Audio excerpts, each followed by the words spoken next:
I just wanted to give all of our viewers an introduction first. So Dr. Harvey Karp, if you don't know, he's one of America's most trusted pediatricians and child development experts, practiced pediatrics for more than 25 years over in Los Angeles, and he's devoted his life to helping families raise healthy and happy children. And can I just say something? He is totally legit, because let me tell you, I have a 4.5-year-old and a 1.5-year-old, and we loved the Snoo. Oh my gosh, that's so great to hear. Thanks. Yes, the Snoo, guys, if you haven't, like, I'm such a huge proponent of the Snoo, and I'm like this, living and breathing advertisement really for you, because I'm like, oh my gosh, you're going to have a baby, you need the Snoo. So please do look it up. It's a bassinet, and it's a game changer, because when you're a new parent, sleeping is something that is foreign to you, but because of the Snoo, it's just so much more.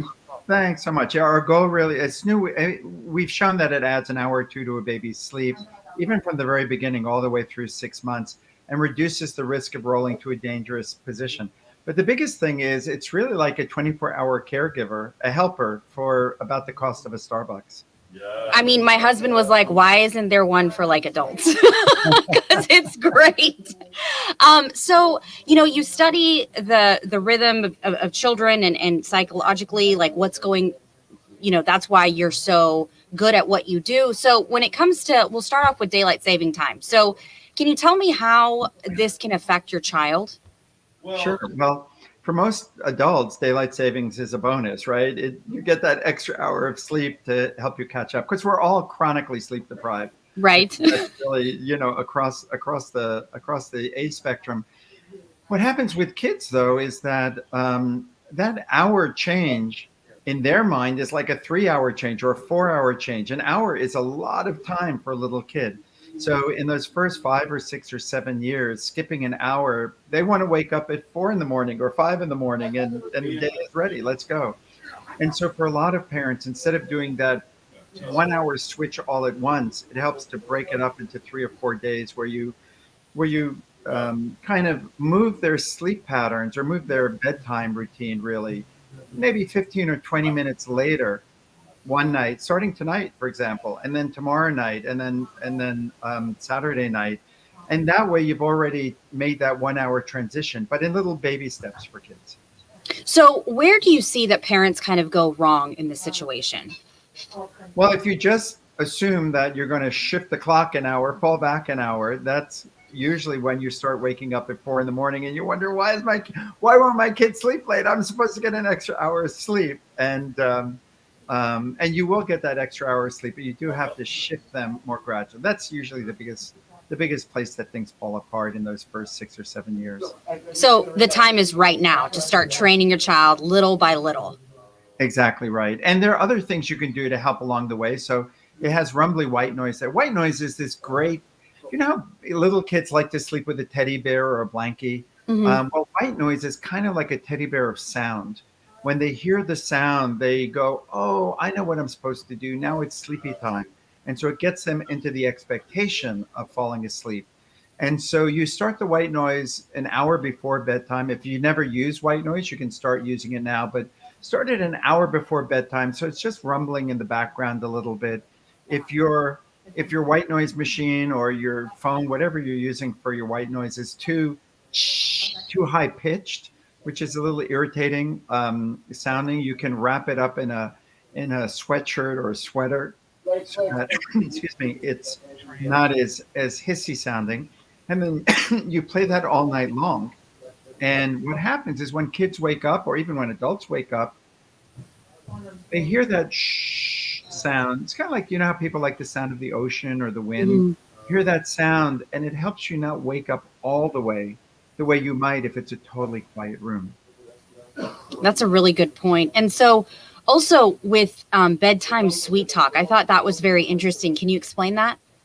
Yeah, so there's a Happiest Baby book, which is about the first 6 months of life, and a Happiest Toddler book, and that's really for kids 8 months up to about 73 years of age. I mean, ultimately, it's about people who are having trouble handling dealing with their emotions, and we know with toddlers there are a lot of emotional ups and downs, and all normal. But what's really funny is that so many people are raising their toddlers and they've never taken care of toddlers before in their lives. They're very good with working with adults, maybe, but they don't really know the ins and outs and the tricks and tips about working with kids 8 months to, through to beginning of school.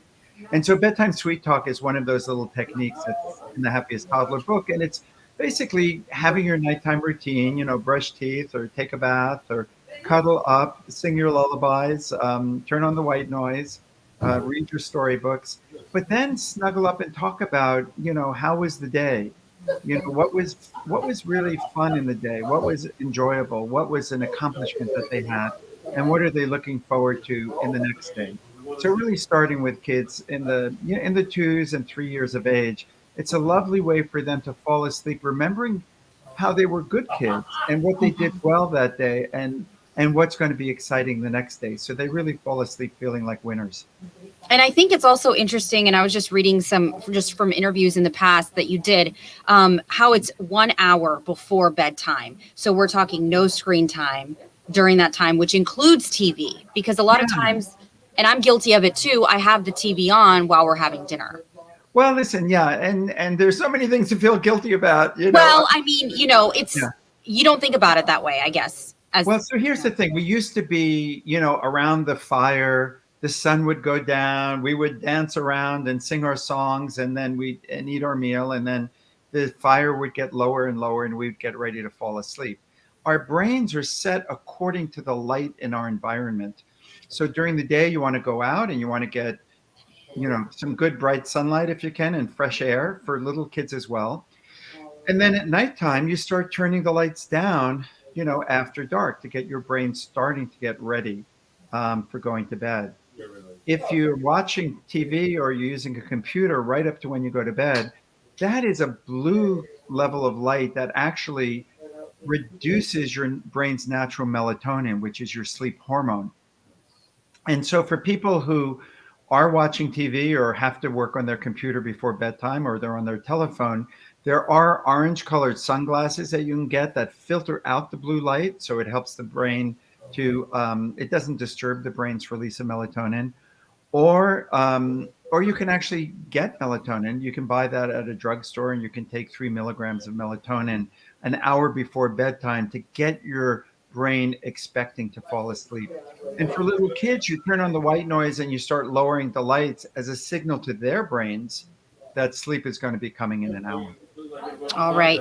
Well, something that kind of ties into this, the fact that, okay, maybe I am a parent that's just kind of gotten the bedtime routine down, but dealing with all of these tantrums. So there's so many of these things that you have techniques. So first, let's just talk about feeding the meter. What does that mean? Well, feeding the meter, I grew up in New York City, and, you keep having to put a quarter in the meter over and over again. And if you keep doing that, you'll never get a parking ticket. So with toddlers, it's really giving them little bits of attention throughout the day that make them feel recognized and acknowledged. And because a lot of temper tantrums are being bored and feeling like no one's paying attention. One of the ways of feeding the meter, for example, is something that I call special time, which is where you just set a timer for 5 minutes. And you do that twice a day, but you label it, you market it as special time. It's your special time. And you make a song about it, and then they expect taking notes myself. The thing of it is, you're going to spend more than 5 minutes with your kid anyway. Mm-hmm. But this is when you don't label it, they just you spend the time, and then they go, "What have you done for me lately?" Yeah. When you label it like that, they can go, "You had this thing, this special time, which you're going to get again later on," and it allows them to delay their gratification a little bit. And you say also be a gossip, sticking to it. That's really interesting, because we all need positive reinforcement, and that also goes for kids. Of course, but it's the way you do it that makes the difference. Again, this is in the Happiest Toddler, and all of these things are also on our website, happiestbaby.com, so people can just visit and get some free information. But the gossiping thing, what's interesting about that is that we all pay attention more to what we overhear being said about us than to what someone says directly to us. So if someone says, hey, you're looking great today, you're going, well, thank you very much. But you kind of dismiss it or discount it. But if you overhear them whispering about you in the hallway, that kind of is more credible because you weren't meant to overhear it. So with little kids, you can compliment them directly. But then a few minutes later, you can whisper, pretend you're talking to grandma on the telephone or even talking to the birdie outside. Oh, Bobby did he picked up all his toys. He did it super fast. And Bobby's listening in going, I'm hearing that a lot from people lately, not realizing you're the same person who said it twice. So it's a little bit sneaky. Yeah. But it's all for the good of helping to build a child's sense of being recognized and appreciated. And lastly, I was going to ask you about a specific way of talking to toddlers. Yeah, so this concept is toddlerese, or people call it motherese. It turns out that we don't speak to a child in our normal conversational voice, right? You don't say, did you enjoy breakfast to a 2-year-old? You go, yummy, yummy, yummy. That was good, huh? There's a sing-songy quality. There's a repetition that we use that engages young children. So toddlerese is using those techniques, really 3 steps: repetition, 4, 5, 6, 7 times, short phrases, keep it short, and mirroring about 1/3 of their emotion. And you use this when they're upset or having some emotional display. So if your child is frightened because they saw a Halloween ghost and that scared your 3-year-old, you might use short phrases, repetition, and mirroring 1/3 of their feelings. So you might go, yay, oh no, oh no. Oh, you did not like that. You say, no, no, no, no, no. You don't like that. You say, go away, ghost, go away. I don't even like you. 7, 8, 9 times. Too often as adults, we get to our message too quickly. Honey, I know that was scary, but that's just pretend. You don't have to worry about that. You're going to get to your explanation, but don't get there too fast, because that discounts this most important part of letting your child know that not only do I understand how you feel, I respect how you feel. I may not let you do what you want to do. That I may have to stop, because you can't hit your sister, but I know you were mad because she took it. She took it from you and your face got sad and you don't like it. And you say, no, that's my toy. You're not happy with that. But no, we can't hit. You have to use our words. So how do we use our words? That's kind of the sequence that you want to do things. People sometimes say, but that's baby talk. Yes, it is. You're talking to a little kid whose brain is all upset because of their emotions. You have to simplify the language. And honestly, that's what we do with adults as well. If you're talking to an upset adult, you say, listen, oh my God, I get it totally. I totally understand what you're talking about. I would feel the same way.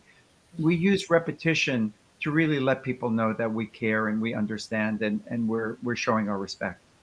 And we can learn so much from children. I learn all the time. I'm like, it's black and white. If we don't like something, we say it. If we do, we say it. And, you just kind of move on. So it's a learning curve. And I have to tell you something that's really interesting for me as a writer of parenting books.